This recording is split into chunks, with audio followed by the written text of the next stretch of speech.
Identify the incorrect statement regarding the method shown in figure. So the first stage, in the stage first, the patient's plasma is taken and red cells with non-antigen expression is taken, and then you have red cells with antigen antibody complex on the cell surface. Then you will be using this particular solution in the stage 2, and then there will be antibodies to human globulin that will be added to it, and then you will keep getting the red cell agglutination. So basically what happens, the patient, this particular test is mainly used for detecting IgG or the complements which have already been fixed inside the blood of the patient.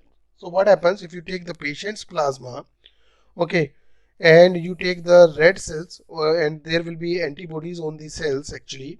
So what will happen, uh, red cells with non-antigen expressions will be used here, and then these antibodies which are already present in patient's plasma will be adding to the red cells with known antigens here, right?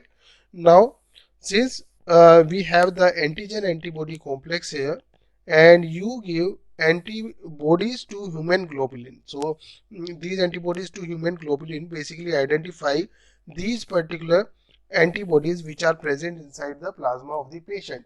So if these antibodies are already present in the plasma of the patient and you give antibodies to human globulin, then there will be agglutination, and this particular agglutination, the complete process is known as the Coombs process or the direct Coombs process. Now, why we are so much interested in knowing the antibodies which are already present in the patient's plasma? Because in cases of hemolytic anemias, there are factors or the antibodies which have become autoantibodies actually, which are present in the blood serum itself, right?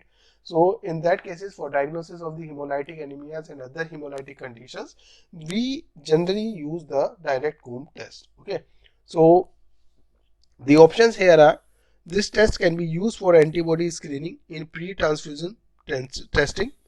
This particular test can be used in screening in pregnancy for antibodies that may cause hemolytic disease of newborn, and this is known as the direct Coombs test, none of the above.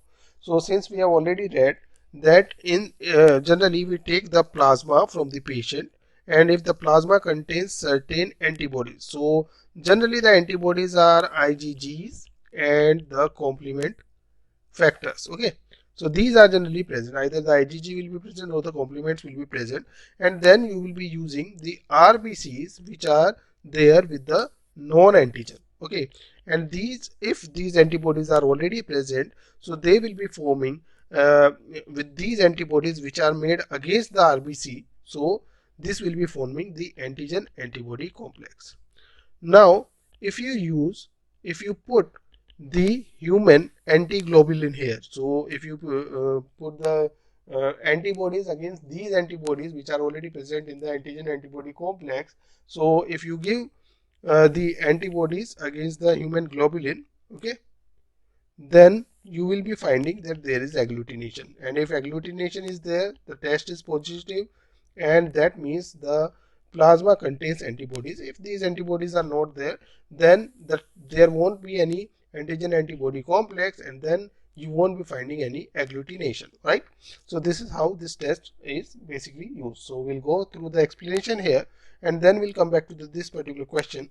So if you see, the purpose of the Coombs test, it detects the presence of the antibody bound to the red cell surface.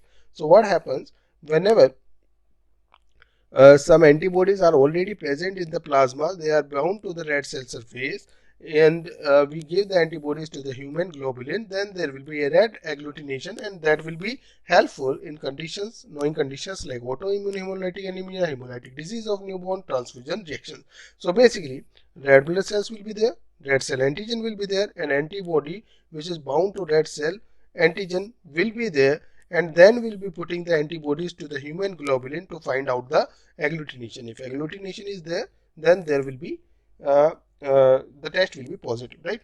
So this also detects antibodies in the plasma, since we have seen about the blood. Now in the plasma also, in that case, stage 1, you will be using the plasma with the antibodies, then there will be red cells with the known antigen, there will be antigen antibody complex, and in the stage 2 we'll be using the antibodies to human globulin, and if agglutination is there, then yes, there is the Coombs test is positive. So it is used for antibody screening in the pre-transfusion testing and screening in the pregnancy for antibodies. So the moral of the whole story is that if antibodies are present already inside the plasma or over the red blood cells, and if we are trying to find out, if we get the agglutination by using the antibodies to human globulin, that means the Coombs test is positive and antibodies are also present. So if we go back to the question here, yes, it can be used for antibody screening. Yes, before transfusion we can use it.